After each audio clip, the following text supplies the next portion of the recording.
Boa tarde, pessoal, tudo bem? Hoje é live de perguntas e respostas. Bia, você sempre confere a PT antes de acrylizar?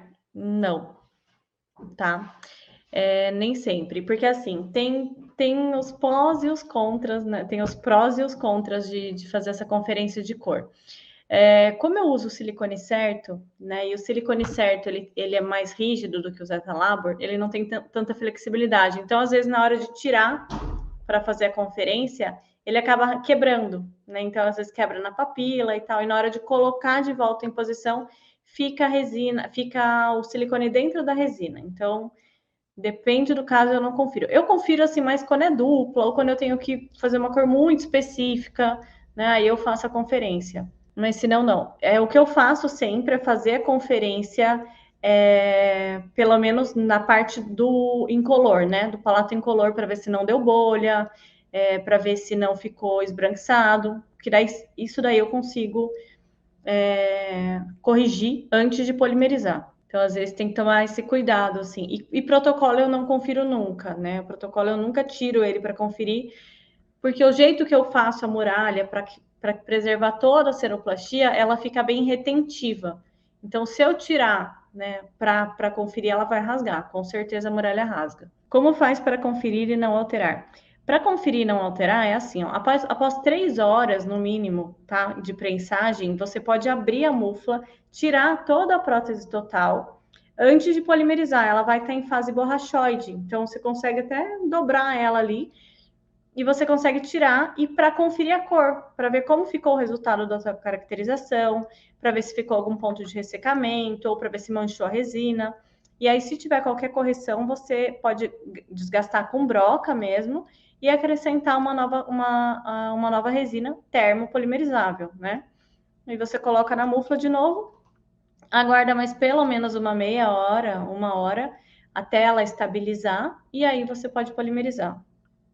Só que tem que tomar cuidado com a questão do silicone e se a muralha estiver retentiva, tá? Para não rasgar. Com a muralha de gesso não tem como, tá? Com a muralha de gesso não tem como. Ó, se com o silicone certo, que é mais rígido, já é difícil fazer isso, imagina com o gesso, que é totalmente rígido, não tem flexibilidade nenhuma. Para fazer essa conferência tem que ser com uma muralha mais flexível, tá? Um silicone mais maleável. Bia, tá usando qual isolante? Então, eu usava o da Ivoclar, ainda uso, né? O Separating Fluid, que é muito bom.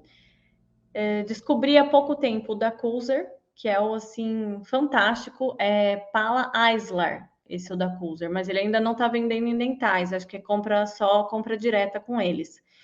E, e tem o da Defama, que eu usei agora, até na última turma agora de protocolo lá em Caxias, eu usei esse isolante novo da Defama, gostei bastante também, né? Tive um excelente resultado, assim. Seca rápido, isola bem, não gruda o gesso no acrílico. Oi, Bia, está tudo bem com você? Quero saber onde posso comprar a lamparina como a sua. Eu tenho uma lamparina de vidro que ela cabe bastante álcool, então não precisa ficar repondo todo dia. Então eu encho ela assim, acho que uma vez por semana ou até mais. Eu comprei na Cloroquímica, em Curitiba, né? Uma loja de química que vende produtos para química, assim. Então, ela é uma lamparina de vidro, né? É bem legal. Acho que não lembro quantos ml ela é, mas deve ser uns 200, 300 ml mais ou menos. Qual micro-ondas que você recomenda? O micro-ondas para fazer polimerização em prótese tem duas coisas, né? Uma é que ele precisa controlar a potência. Então, você precisa ver ali na regulagem da potência se ele tem a potência de 10 em 10, tá? Porque tem micro-ondas que tem potência média, fraca e alta. Então, é muito complicado você acertar o ciclo dessa maneira, tá? Então, não é indicado. Não tem muita precisão de temperatura. E tem micro-ondas que regula a potência de 20 em 20. Também não é muito preciso, tá? Então, o mais indicado é que seja um micro-ondas que consiga regular a potência de 10 em 10%. E um outro que eu indico, né? Outro motivo que eu indico esse é o da Electrolux, o MEF41, tá? Eu indico esse micro-ondas porque você consegue salvar até 3 receitas.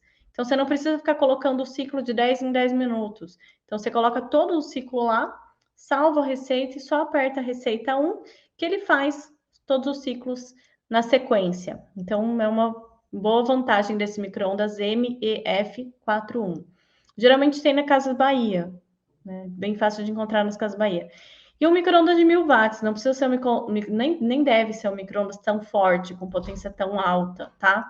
Tem algumas regrinhas de 3 ali, algumas adaptações que a gente faz para usar no micro-ondas mais forte, porém, todos os estudos foram feitos no micro-ondas de 1000 watts. Então, é muito mais seguro que você utilize o micro-ondas com essa potência. Quais as dimensões padrão do plano de cera? O plano de cera, né, o plano de orientação, ele tem que ser ajustado pelo dentista, né? Então, tem coisas que é inevitável, ele vai ter que fazer esse ajuste. Porém, a gente pode já mandar ele com uma próximo da média. Então, tem algumas referências anatômicas, né, que são referências que não participam do processo de reabsorção óssea, que é a papila incisiva, a tuberosidade maxilar, a RAF palatina, a rugosidade palatina. Então, essas referências, através dessas referências que a gente observa no modelo, eu consigo colocar a cera no posicionamento médio, onde provavelmente estava o posicionamento dos dentes. Então, assim, no meio da papila incisiva até a vestibular do incisivo central é de mais ou menos 7 a 10 milímetros, tá? Então, eu coloco ali uma média de 7 a 10 milímetros para vestibular, e aí eu vou colocar vestibular do plano de cera ali. Para eu saber o tamanho do arco, né, a curvatura, onde começa a fazer a curva no canino, na primeira ruga palatina. Então, a primeira ruga palatina, 9 milímetros para a lateral, na primeira ruga, provavelmente onde estava posicionado o canino. Então, eu já sei onde que eu consigo fechar o arco do plano de cera. E na tuberosidade maxilar, de 8 a 10 milímetros também de altura, tá? Sempre eu deixo mais ou menos uns 8 milímetros ali na região posterior, bem em cima do tuber, porque é ali onde tinha o molar, tá? O molar superior, então eu não passo disso, não deixo ele mais alto que isso. Então, é uma média, uma referência. Claro que o dentista vai ter que ajustar isso de acordo com. Às vezes, o paciente tem uma maxila mais atrófica, né, mais retraída e precisa de mais volume, preencher mais a musculatura facial do paciente, então ele vai ter que colocar mais cera. Então, tem tudo isso que ele tem que fazer o ajuste. E na inferior, como o processo de reabsorção óssea da inferior só reabsorve para baixo, o rebordo não vai reabsorver para dentro, somente para baixo, então eu posso seguir bem certinho a crista óssea. Então, eu posso colocar a cera bem em cima da crista óssea, aí a única referência que eu vou ter na questão de altura posterior é da papila trígono-retromolar. Então, eu sempre deixo a cera terminando bem no nível da papila trígono-retromolar. Tá? Então, essas referências para você já mandar o plano de cera próximo, né, da média. Oi, Rui, não é lamparina de Hanau, não. Essa que eu tava falando e que perguntaram, não é lamparina de Hanau. É uma lamparina de vidro mesmo, uma lamparina que vende na Dental em inox, sabe? Só que essa é de vidro. Bia, você já fez protocolo provisório no laboratório? Usa alguma barra para não quebrar? Sim, faço muito protocolo provisório, faço bastante. Quando é protocolo provisório sem barra, eu prefiro usar a resina Diamond D, né? Que a resina tem até uma pergunta aqui no YouTube, vou até aproveitar e responder as duas juntas, tá? A resina Diamond D é uma resina de alto impacto, né? Ela é mais resistente. Então, é uma das mais resistentes do mundo. E ela tem essa característica de resistência que não quebra. Não é que ela não quebra, tá? Você tem que tomar alguns cuidados ali para que ela realmente não quebre. Mas ela é muito mais resistente do que as resinas convencionais. Então, para protocolo sem barra, eu uso a Diamond D, tá? Mas assim, eu não posso deixar ela muito fina em volta do implante, que senão ela vai quebrar. Ela tem que ter uma espessura mínima ali para não ficar frágil. O cantilever, como ela não tem barra, eu não passo de um dente, eu deixo apenas um dente no máximo de cantilever para protocolo provisório. Essa resina, gente, ela tem várias características que são diferentes da resina convencional. Então, o tempo de prensagem muda, a proporção pó e líquido é completamente diferente, a textura dela é completamente diferente. Quando você mistura, ela parece uma areia, assim, é diferente, né? Então, se você ficar colocando mais líquido, você não vai conseguir a mesma resistência que ela oferece se você seguir exatamente a proporção pó e líquido que está na receita. O de micro-ondas, por exemplo, líquido de micro-ondas, você não pode deixar ele prensado mais do que 2 horas, senão ele resseca. Já o termo, você pode deixar as 12 horas prensado, que com certeza você vai conseguir um resultado muito melhor de estabilidade. Não é indicado você misturar a resina Diamond com resinas convencionais, como a STG ou qualquer outra, porque vai perder a resistência dessa resina. São componentes diferentes, são materiais diferentes, tá? Então, eles não conversam entre si, é outra tecnologia, tá? Então, por isso que a Dental News tá trazendo aqui para o Brasil o aquarela, o kit aquarela, que é a opção de caracterizar a resina Diamond. Um funcionário vai fazer o curso de TPD, começa na semana que vem. Indica algum livro, outras dicas? Bom, dica, né? Acompanha aí os conteúdos na internet, tem muito conteúdo bom, né? Não só meu, mas de vários profissionais, que com certeza vai ajudar bastante nesse começo. Livros, depende muito da área que ele quer seguir, mas assim, são coisas que são base para todos, né? Então, um livro de anatomia, tem o livro de anatomia do Hilton Riqueri, que é bem legal, o da Tininha Gomes também. Livros, você vai fazer prótese total, eu indico o livro Clonagem Terapêutica, do Osmar Castro e do Thomas Gomes, porque é um livro completo, ele passa desde do plano de orientação, moldeira individual, montagem de dentes, reforço fundido, até a acrilização. Então, é um livro que tem bastante conteúdo também. Tem outro livro que chama Lógica, que é uma abordagem clínica da oclusão. Ele é um livro tanto para dentista, mas para técnico serve muito, porque ele fala tudo ali sobre articulador, sobre arco facial, o que usar, como fazer a oclusão correta, como fazer a engrenagem dos dentes. Então, isso é bem legal, tá? Então, tem vários livros, assim, tem muitos por aí, muitos excelentes. Bia, qual cera de fixação de dentes você usa? Eu uso a Fixadente da STG, da Formadem, tá? Eu gosto dessa cera por duas coisas. Uma que ela tem várias cores, que me possibilita fazer uma ceroplastia caracterizada, e outra que em todas as cores tem o poder de fixação. Então, ou eu uso ela, uma cor rosa médio, cor lingual ali, só para fixar os dentes e uso uma outra cera de ceroplastia, ou eu uso o kit todo dela, que também tem o aquarela da STG Fixadente, que aí tem todas as cores de raiz, de periósteo, de rosa médio, rosa claro, rosa vermelho, rosa roxo, de veias. Bia, adquiri seu curso, vou falar a verdade, mudou completamente os meus trabalhos. Estava dando muito errado, agora está dando certo, graças a Deus. Muito bom. Minha cabeça está totalmente diferente. Show. Muito obrigada. Ai, que legal, Daniel. Nossa, eu fico muito feliz em ler comentários assim de vocês, viu? Muito legal mesmo. Porque realmente esse é o meu objetivo, né? Que vocês evoluam, que vocês consigam entregar um trabalho melhor para o paciente, para que esse paciente seja melhor reabilitado, né? Porque às vezes a gente faz muita coisa errada por falta de conhecimento mesmo, por falta de informação. Visto alguma dificuldade, vamos ver. Visto alguma dificuldade de deixar o acabamento de protocolos arredondados, tipo de bala, como costumam dizer. Acho por começar a fazer protocolos agora. Agora eu estava viciada com PT. Então, Daniel, viciado com PT.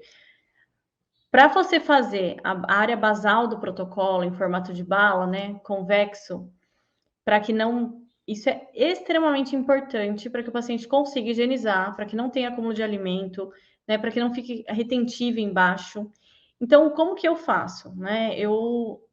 Primeiro eu faço ele bem coladinho da mucosa do paciente, e daí aquelas irregularidades da gengiva, que é normal, eu acrescento um pouquinho de cera. Eu acrescento e com o instrumental eu vou tirando as quinas, deixando ela bem arredondada e flambo bem. Passo o algodão com remox e flambo bem antes de incluir. Ela fica bem arredondadinha, tá? Tem que cuidar com a pressão excessiva, né? Não dá para pressionar demais, senão não vai entrar em boca. Ó, alguém falou aqui, ó, coloca fio de orto no protocolo provisório que dá um reforço de 9 milímetros. Então, eu fazia com fio de orto também com resina normal, mas quebra igual. O fio de orto só vai servir para não separar, porque o fio de orto ele é flexível, né? Ele é maleável. Então, se o paciente morde algo mais duro na região posterior, ela vai quebrar. A única coisa que não vai acontecer é separar em dois, mas ela quebra da mesma maneira. Já a resina Diamond, ela dá essa segurança ali. Então, dá para usar os dois também, fio de orto e Diamond, tá? PT e protocolo. Tá, PT e protocolo, Edivaldo, eu te indico o clonagem terapêutica do Osmar Castro e do Thomas Gomes, tá? Porque ele fala muito tudo sobre protocolo. Eu não tenho certeza se fala sobre protocolo lá, tá? Mas PT e Overdenter eu tenho certeza. Não lembro se tem questão de barra protocolo naquele livro. Eu não sou técnico em prótese. Posso estar fazendo seu curso? Se você trabalha na área, sim. Agora, se você não é técnico, não trabalha na área, não tem nenhum conhecimento na área, daí não, porque aí você não vai conseguir acompanhar o curso, né? Porque a gente fala bastante termos técnicos, né? Então, precisa. Tem muita gente que trabalha na área, que é protético, mas não é técnico necessariamente, não fez o curso técnico, tudo bem. Mas é importante que você já trabalhe na área, ou pelo menos esteja iniciando, tá? Bia, barra clipe, o correto é o dentista capturar os clipes em boca? Não tem como fazer essa captura no laboratório? Tem como fazer essa captura no laboratório se for feita a acrilização no mesmo momento, né? Porque aí, assim, você vai fazer a barra, e aí, só que ele tem que fazer uma moldagem individual com união do transfer. Então, ele tem que fazer uma moldeira individual, você vai fazer uma moldeira individual aberta na região dos implantes, ele vai colocar os transfers para transferir o implante, porque o implante não se molda, né, se transfere, ele vai transferir, unir na moldeira individual e aí puxar tudo junto, aí você vai ter uma fidelidade dos implantes e da área basal. Aí você vai fazer a barra, né? Você vai fazer a barrinha clipe e vai fazer o enceramento e vai incluir. Aí quando você lavar a mufla, você encaixa os clipezinhos, protege a base do clipe com silicone, deixa só aquela parte que fica dentro da resina exposta, né? E protege toda a barra também com silicone, para deixar ela expulsiva, porque se entrar acrílico por baixo da barra, não vai sair mais. Aí você deixa ela expulsiva ali antes de fazer a acrilização. E acriliza. E aí depois, quando você abrir a mufla, já vai estar capturado o clipe. Agora, se você vai fazer a PT já está pronta, o ideal é que o dentista faça a captura em boca, tá? Para não ter nenhum problema de ficar pegando só no clipe e não tocar na área basal. Aí vai ficar com báscula e o clipe vai desgastar, vai espanar, como é que chama? Mastigar ali em uma semana. Daí não vai mais parar. Dicas para montagens naturais. Observar bocas naturais, tá? Observar bocas naturais, arranjos naturais. Tem os livros do Hatchó, né? Anteriores, Dentes Naturalmente Belos, que é bem legal também esse livro, para vocês observarem o posicionamento dos dentes de uma forma natural, tá? Então, maior dica, assim, que eu falo para vocês é isso, observar o natural. Bia, porque às vezes quando eu abro a mufla, o plástico parece que rasga e a resina entra nesses rasgados. Não sei se consegui explicar. Karine, mas aí você abre, né? Quando a resina ainda tá, antes de polimerizar, tira o plástico, vai ficar as marquinhas, né? Parece que a resina entra, fica tudo. E aí você joga um pouquinho de líquido ali, mas ela une de novo, tá? Prensa mais um pouquinho que ela une de novo. Não é para ficar assim depois de polimerizado. É porque quando você fecha o plástico, ele dobra, né? Ele é uma folha reta, mas ele não vai permanecer reto. Quando ele entra para dentro ali, quando entra o rebordo, ela vai dobrar. Então ele vai ficar cheio de vinco e aí vai ficar, às vezes rasga mesmo, mas aí você tem que tirar ele, aquele pedacinho de plástico, para não ficar dentro da resina na hora da acrilização. Ah, olha que pergunta interessante. Elo TPD. Bia, quando uma montagem vai para a prova e só toca os posteriores, fica a mordida aberta, o problema é na articulação? Pois o novo registro volta e fica ok no articulador, e em boca fica a mordida aberta. Bom, muito provavelmente é falta do uso do arco facial, tá? Por quê? que o arco facial vai fazer? Ele vai transferir para o articulador exatamente o posicionamento da maxila do paciente. Se você faz uma montagem no articulador aleatório, manualmente, né, no olhômetro, como a gente diz, você vai fazer a montagem, mesmo que o dentista faça o registro de oclusão certinho, você articule ali certinho, usa um gesso zero, zero expansão, perfeito, tudo bonitinho. No articulador ele fez todos os ajustes, está fechando certinho. Só que chega em boca, só toca no posterior, porque interfere no ângulo de fechamento. Então, se o posicionamento da maxila do paciente é assim, mas no articulador você inclinou assim, ou assim, ou assim, tá? Vai interferir nesse ângulo de fechamento aqui, porque o arco facial ele vai dar a distância do côndilo do incisivo central. Se você altera essa distância aqui, interfere nesse ângulo. Então, muitos problemas de mordida aberta é falta do uso do arco, principalmente quando mexe na dimensão, tá? Se mexeu na dimensão, então complica mais ainda. Mexeu na dimensão do articulador, né? Explica como fazer a moldeira quando o paciente tem tecido mole, como deve ser a moldagem depois. Moldeira individual, né?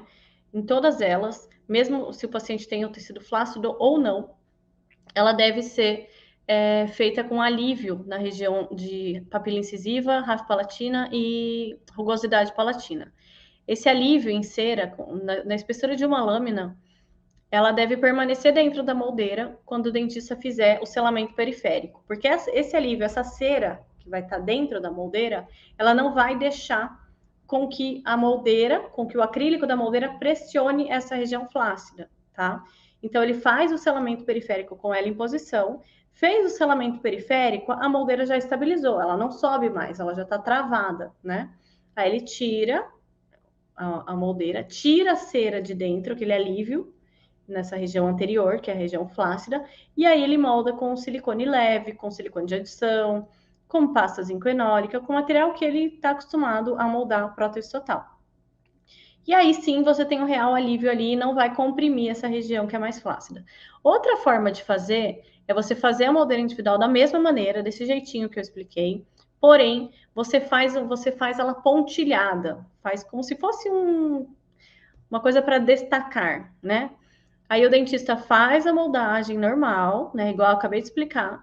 Tira, só que aí tem que ser com silicone, não dá para ser com pasta zincoenólica. Tira, recorta ali no pontilhado, aí ele vai colocar essa moldeira em boca e vai ficar o rebordo flácido para baixo. Ele vai cair ali, ele vai ficar aparecendo dentro da moldeira. Vai ficar um buraco aqui na moldeira, tá? E aí o dentista vem e injeta com a moldeira em posição, ele injeta silicone leve ali para daí copiar aquele tecido sem nenhuma compressão, sem nenhuma pressão, porque senão fica aquela dobra, quando o tecido dobra na região anterior, fica aquele vinco, tá? Não sei se ficou claro, né? Porque do jeito que eu explico assim, mas às vezes em vídeo é mais fácil de ver. Qual a dica para não ficar ressecada as áreas da papila? Também vai várias coisas, viu? Porque assim, ó, a papila ela pode ressecar por vários motivos. Se você tiver com a mufla quente fazendo a acrilização e a mufla estiver quente, estiver meio morna, né, ela pode ressecar, porque daí o monômero vai evaporar. Ela pode ressecar porque ela está muito fina na ceroplastia, então aí fica entre o colo do dente e a camada vestibular, fica uma espessura muito fina, e na hora da prensagem esse monômero tende a expulsar dali e ele não consegue voltar. Então ele acaba ficando ressecado. Outra questão é não hidratar o gesso antes de fazer a acrilização. Então, lavou a mufla, coloca ela dentro da água, deixa ela submersa dentro da água antes de acrilizar, antes de colocar o pó e o líquido.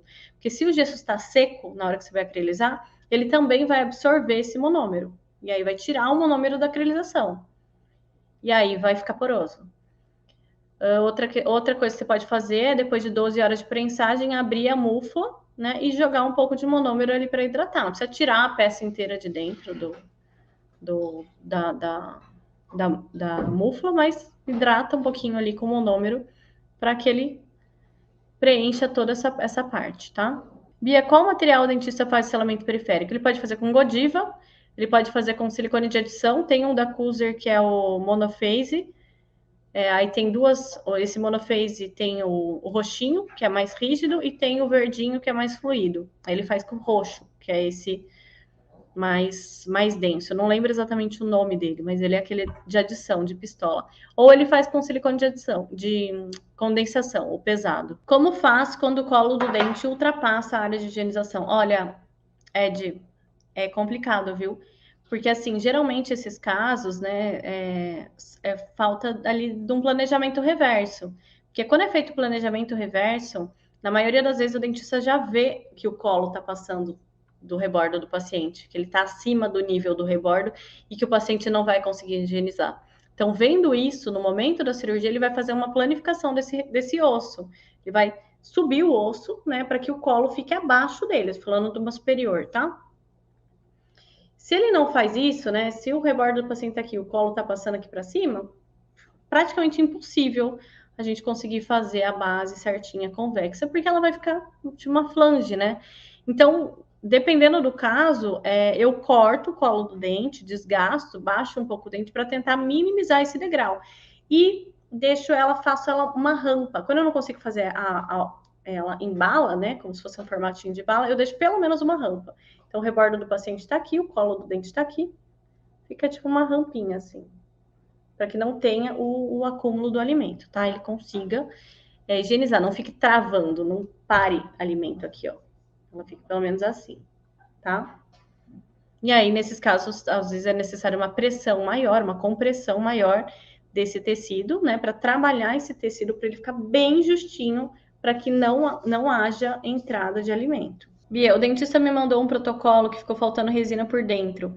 Ele completou com cera e me mandou para acrilizar. O correto era ele reembasar com silicone. Eu tô achando que vai dar ruim.